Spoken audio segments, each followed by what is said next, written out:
Power media viewers அனைவருக்கும் வணக்கம். இன்னைக்கு நம்ம நேர்காணலில் இணைந்திருக்கிறது மூத்த பத்திரிகையாளர் மிஸ்டர் பரமேஸ்வரன். வாங்க அவர் கூட உரையாடலாம். வணக்கம் சார். சார், தொடர்ந்து தமிழ் இண்டஸ்ட்ரியில் பார்த்துட்டு இருந்தாக்கா அடிக்கடி மரண செய்திகள் வந்துட்டே இருக்குது. சோஷியல் மீடியாவில் இப்போது ரொம்ப பாப்புலரான பிஜிலி ரமேஷ் அவரோட இதுலேருந்து ஆரம்பிக்கலாம். தொடர்ந்து அல்கஹாலிசம்னால நம்ம கூட இருக்கிற நிறைய பழம்பெரும் நடிகராக இருக்கட்டும், இல்லை நல்ல குணச்சித்திர நடிகர்களாக இருக்கட்டும், அவங்கெல்லாம் தொடர் மரணம். அதுவும் அது பின்னணி பார்த்தீங்கன்னாக்கா ஒரு ஆல்கஹால் கன்சியூமேஷன் அப்படிங்கிறதுனால வந்துட்டுருக்குது. டாக்டர் மனோபாலாவாக இருக்கட்டும், இல்லை நம்ம மயில்சாமி சாராக இருக்கட்டும், இவங்க எல்லாருமே தொடர்ந்து இதோட பின்புலத்தினால தான் அவங்களோட மரணங்கள்லாம் நிகழ்ந்துட்டுருக்குன்னு சொல்கிறாங்க. அதை பற்றி உங்களோட கருத்துக்கள் சார்? ஆமாம்மா, அதாவதுமா சினிமான்றது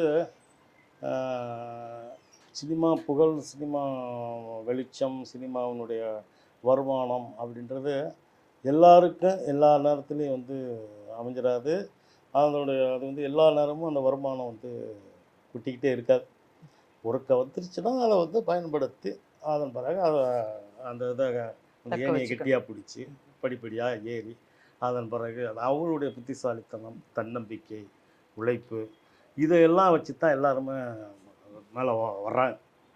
அப்படி வரும்போது அப்போ ஏணின்றது எவ்வளோ பெரிய ரிஸ்க்கான விஷயம்ன்றது எல்லாருக்கும் தெரியும். ஒவ்வொரு ஸ்டெப்பாக ஏறி 2 கையை பிடிச்சி அப்படி ஏறுறது சாதாரணம் கிடையாது. அப்படிங்கும்போது அதை பயன்படுத்தி அப்படியே புத்திசாலித்தனமாக போய் வாழ்க்கையை அமைச்சிக்கிட்டு மனைவி, குழந்தைகள், அவர்களுடைய சந்ததி அப்படின்னு போனால் அதற்குண்டான ஒரு பொருளாதார சேமிப்பு, வாழ்க்கை பாதுகாப்புக்குரிய இதெல்லாம் சேமித்து புத்திசாலித்தனமாக இருக்கக்கூடிய நடிகர்கள் இருக்கிறாங்க. இப்போ பெரிய பெரிய ஹீரோக்கள், பெரிய ஸ்டார்கள் அப்படிங்கும்போது அவங்க அவர்கள் ஒரு குறிப்பிட்ட அந்த அந்தஸ்துக்கு வர்ற வரைக்கும் தன்னை நிலைநிறுத்திக்கு பிறகு அதன் பிறகு அவர்களுக்கு அந்த மது பழக்கமோ மற்ற பெண்கள் பழக்கம், மற்ற பழக்கங்கள்லாம் இருக்கும். இல்லைன்னு நம்ம யாரையும் மறுக்கலை. அதை ஒரு கட்டுப்பாட்டுக்குள்ளேயும் ஒரு அளவோடையும் வச்சுருப்பாங்க. ரைட்டுங்களா? இப்போ அவர்கள் அடுத்தடுத்து அவர்களை நம்பி முதலீடு பண்ணக்கூடிய தயாரிப்பாளர், பல 100 கோடிகளை போடுற தயாரிப்பாளர்கள் வரிசைகிட்டு நிற்கும் போது அவர்களுடைய இதையும் பார்க்கணும். அப்புறம் அவருக்கு உண்டான அந்த மார்க்கெட் அந்தஸ்தையும் அப்படி செடியாக தக்க வச்சுக்கணும் இல்லையா? கொஞ்சம் ஒரு படம் சறுக்குச்சுன்னா போச்சு. ரைட்டுங்களா? அவருடைய கேரியர்ன்றது அதுக்கு பிறகு கேள்விக்குரியாது. அதில் அந்த மாதிரி கெடுத்துக்கிட்டு மார்க்கெட்டை கெடுத்து அவர்களுடைய லைஃப்பையும் கெடுத்துக்கிட்டதில் முன்னணியில் இருக்கிற குறிப்பிட்டு சொல்லக்கூடிய ஆட்கள் அப்படின்னா ஜெய்யி, சிம்பு, இந்த மாதிரி ஆட்கள் இருக்காங்கல்ல, இவர்கள் அதை அவர்களாகவே கெடுத்துக்கிட்டாங்க. நல்ல ஒரு வர வேண்டிய ஆட்கள் இந்த மதுப்பழக்கம் மற்ற விஷயங்களால் அவர்கள் நம்பி யார் பணத்தை முதலீடு செய்கிறதுக்கு பயந்ததுனால அவருடைய மார்க்கெட்டை இன்னமும் அவர்களால் திருப்பி தூக்கி நிறுத்த முடியல. அதுதான் உண்மையும் கூட. இப்போ அவர்களுடைய வேறு, ரைட்டுங்களா? ஆனால் இங்கே இப்போ லேட்டஸ்ட் நேற்று இருந்த அந்த பிஜிலி ரமேஷ் அப்படின்ற ஒரு கேரக்டர் ஆர்டிஸ்ட். அவர் ஒரு யூடியூப்னுடைய ஒரு யூடியூப் ஒரு வீடியோவில் ஓவர் நைட்டில் ஒபாமான கதையா அந்த மாதிரி ஆனார் அவர். அதை அவர் கட்டியாக பிடிச்சிக்கிறது தெரியல. ரைட்டுங்களா? அது ஏன்னா அந்த மாதிரி ஒரு வரும்போது அதை கட்டியாக பிடிச்சிருந்தாருன்னா இன்றைக்கி அவர் குடும்பம் நடுத்தருவில் நிற்க வேண்டிய அவசியம் கிடையாது.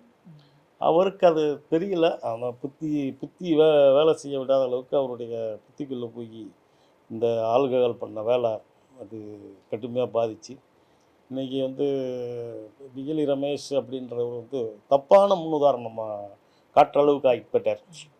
இப்போ நல்லவர்களை பற்றி முன்னுதாரணம் காட்டுறது வேறு. இப்போ மயில்சாமி அப்படின்னு பார்த்தீங்கன்னா அவர் அவருடைய போராட்டம் என்னன்றது எல்லாருக்குமே தெரியும். அவர் நீங்கள் அவருக்கு அவரோட 2 மகன்கள், அவர் குடும்பம், அவருக்கு அந்த சாலிகிராம் பகுதியில் ஒரு நல்ல ஒரு வாழ்வதற்கு வசதியான ஒரு வீடு, மகன்கள் கொஞ்சம் நல்லா தலையெடுத்து கொஞ்சம் சம்பாத்திய அளவுக்கு இருந்தாங்க. அவர் தன்னை மறந்த தன் நிலை மறந்த ஒரு குடியாரம் கிடையாது அவர். அதை நம்ம ஏன்னா ஒரு மரணத்துக்கு பிறகு நம்ம ஒருத்தனை கொச்சைப்படுத்துவதோ தரக்குறைவாக பேசுவதோ நல்லா இருக்காது. ஆனாலும் அவர் பொது வெளிகளில் அவருடைய நடவடிக்கை, அவருடைய இதெல்லாம் எல்லாராலையும் மதிக்கப்படக்கூடியது, எல்லாருமேலேயும் அன்பு செலுத்தக்கூடிய மனுஷன் அவர். அவர் வந்து நீங்கள் குடி அப்படின்றது மட்டும் அவருக்கு காரணம் இல்லை, அதுவும் ஒரு காரணம் அவருக்கு. அது மட்டும் காரணம் கிடையாது, அதுவும் ஒரு காரணம். அப்படிங்கும்போது மற்ற சில புறக்காரணிகள்லாம் இருக்கும்.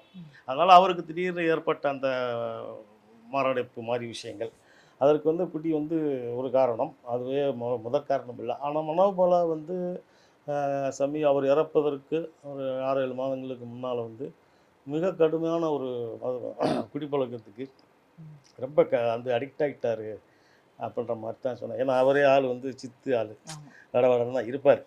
அவருடைய உடல் அமைப்புக்கெல்லாம் வந்து அந்த குடி அப்படின்றது அதீதமான அது ஆயிடுச்சு. இதுக்கு ஒரு வகையாக அவங்களோட ரெகனைசேஷன் கிடைக்கல அப்படிங்கிறது ஒரு காரணமாக இருக்கலாமா? ஆமாம் ஆமாம். ஏன்னா நம்மளுக்கு இவ்வளோ திறமை இருந்தும் நம்மளை வந்து ஒரு இண்டஸ்ட்ரியில் ஒரு பெரிய லெவலில் நம்மளை போற்றப்படலையே அப்படிங்கிற ஒரு மன வருத்தம் கூட இதுக்கு ஒரு காரணமாக இருக்கலாமா?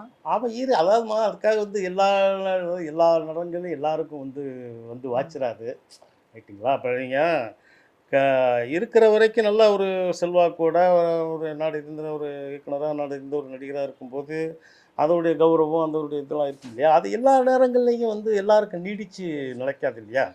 நம்ம கிடைச்ச வரைக்கும் சந்தோஷப்பட்டுக்கிறேன்னா அதுதானே இப்போ. ஆனால் அது என்ன, அவங்களால வந்து அது முடியாது. அதுதான் வந்து இயல்பு. அது சினிமாக்காரர்களுடைய அடிமனிதனுடைய இயல்பு வந்து அதான். இப்போ நான் புகழ் அந்த வெளிச்சம் வந்து பழகிட்டாங்கன்னு வைங்களேன், அதன் பிறகு வந்து அவங்க வந்து சாதாரண ஆட்களோட அவங்களால பழக முடியாது.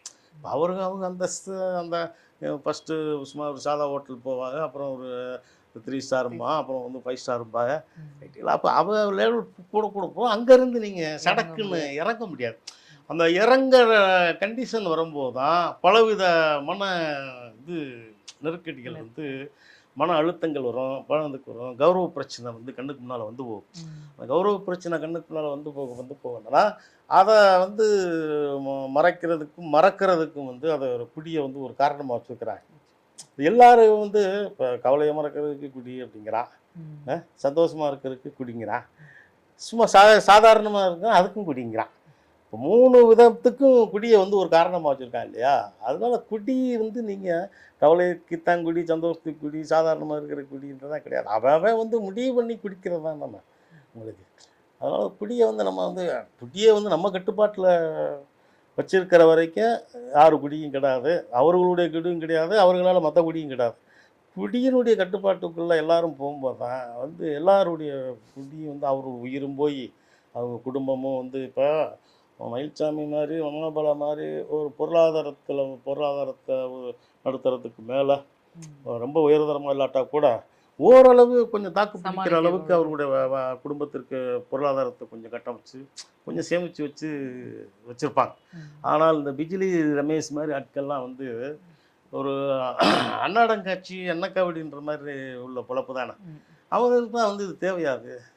என்ன நீ பெரிய சாதிச்சுக்கிட்ட, சும்மா ஒரு 4 படத்தில் நீ 5 படத்தில் தலையை காட்டிவிட்டு ஒரு யூடியூப்பில் வீடியோ போட்டுவிட்டு நீ பண்ண அக்கா போரு, அதுக்கு எடுத்து காலையிலேருந்து ஆரம்பிக்க வேண்டியது இப்படியா அப்படின்னு பிடிச்சி போட்டு எல்லாமே வந்து இங்கேருந்து எல்லா இப்போ வந்து கடைசி வரைக்கும் கீழே வரைக்கும் அழுகி போச்சுன்றாங்க. இப்போ அவரை வந்து அந்த கல்லீரல் 46 வயசு தான் அவருக்கும். வயசு கூட உங்களுக்கு 45, 46, 50 கூட ஆக 50க்கு 5 வயசு இருக்கும் பாவம். இப்போ அவரெல்லாம் காப்பாற்றுறதுக்குமா வந்து 60 லட்சமோ 70 லட்சமோ ஆகும் சொல்கிறதா மனைவி சொன்னாங்க. நம்ம கூட தெரியாது. எல்லாம் விசாரிச்சு இதுக்கு முன்னால் வந்து அந்த கல்லீரல் கணை ஆப்ரேஷன்லாம் பண்ணவங்களை பற்றி பண்ணின ஆட்களை பற்றி விசாரிக்கும் போது 50லேருந்து 60 லட்ச ரூபா ஆகும் ஆப்ரேஷன் பண்ணுறதுக்கு. ஆனாலும் ஆப்ரேஷன் பண்ணால் கூட அவன் எத்தனை வருஷம் இருக்கான்றது தெரியாது இல்லையா? அதுக்கு வந்து ஷூரிட்டி கிடையாது. ஆப்ரேஷன் பண்ணி கொண்டாந்து படுக்க போட்டுறாங்க, அவ்வளோதான். அதற்கு பிறகு பண்டுகம் பார்க்குறதுன்னு சொல்லுவாங்கல்ல, உங்களுக்கு தெரியும் இன்றைக்கி அந்த வார்த்தை. கிராமங்கள் வந்து பண்டுகம் பார்க்குறதுப்பாங்க. படுக்கையில் ஒருத்தரை வந்து நோயாளியை போட்டு படுக்க போட்டு அவர்களுக்கு பண்டுகம் பார்க்குற ஒரு இது இருக்குது பாருங்கள், அதாவது பணிவிடை செய்கிறது சொல்லுவாங்க இல்லையா? அது செய்கிறது ரொம்ப உச்சபட்ச வந்து வேதனைம்மா. அதெல்லாம் வந்து நீங்கள் நல்லா காலு கை நடமாட்டான் நல்லா கதியாக நடக்கிறவன் அவனுக்கு வந்து நீங்கள் ஒரு 4 நாள் காய்ச்சல் வந்து வீட்டில் படுத்தா எவ்வளோ பெரிய அவஸ்தையாக இருக்கு.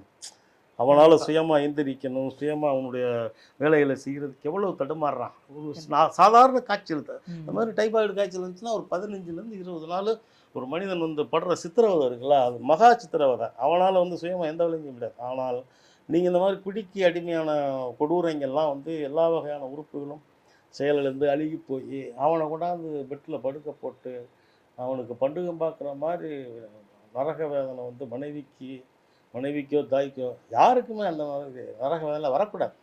அந்த மாதிரி உயிர் இந்த மக்களத்துக்குமா 6 லட்சம் செலவழித்து காப்பாற்றுற அளவுக்கு நம்ம விஜிலி ரமேஷ் அண்ணா அப்பாடி குடும்பமா அண்ணா அப்பாடி குடும்பத்திலேயே அவர் வந்து அதெல்லாம் பார்க்க மாட்டான். அந்த மாதிரி நம்ம எவ்வளவுதான் awareness எவ்வளோ create அம்பானி பண்ணாலும் அம்பானி குடும்பத்திலேயே அடைச்சி அப்படின்றாமா சலிப்பு வந்துடும் மனிதனுக்கு. கண்டிப்பா இயல்பு தான் அது. நீங்கள் அதுக்காக வந்துக்கிட்டு நம்ம அதை இல்லைன்னா சொல்ல முடியாது. ஒரு கட்டத்துக்கு மேலே ஈவிரக்கம்ன்றது எல்லாருக்கும் ஒரு மனிதாபம்ன்ற ஒரு அளவுக்கு தான். நீங்கள் எல்லா வகையான வண்டுகை வந்து பார்த்து நீங்கள் அரசு ஆஸ்பத்திரியில் நம்ம எத்தனை பேரை பார்க்குறோம். அரசு ஆஸ்பத்திரியெல்லாம் எத்தனை நோயாளிகளை நம்ம பார்க்குறோம். அவர்களுக்கு வந்து அவருக்கு படுற அவஸ்தையை பார்க்க அதெல்லாம் வந்து இப்போ வீட்டுக்குள்ளே கொண்டாந்து படுக்க போட்டு பெட்லேயே எல்லா வகையான பணிவிடைகள் வண்டுகம் பார்க்குறதெல்லாம் பெண்களுக்கு வந்து தான் நரக வேலை. மேபி நீங்க சொன்னதுலேருந்து பொதுமக்கள் எல்லாரும் பார்த்து இது கொஞ்சம் ஆமாம்மா, கருத்தை எடுத்துக்கிட்டா இன்னும் நல்லா இருக்கும்னு நினைக்கிறேன். வந்து பகிர்ந்து கொண்டமைக்கு நன்றி ரொம்ப சார். நன்றி.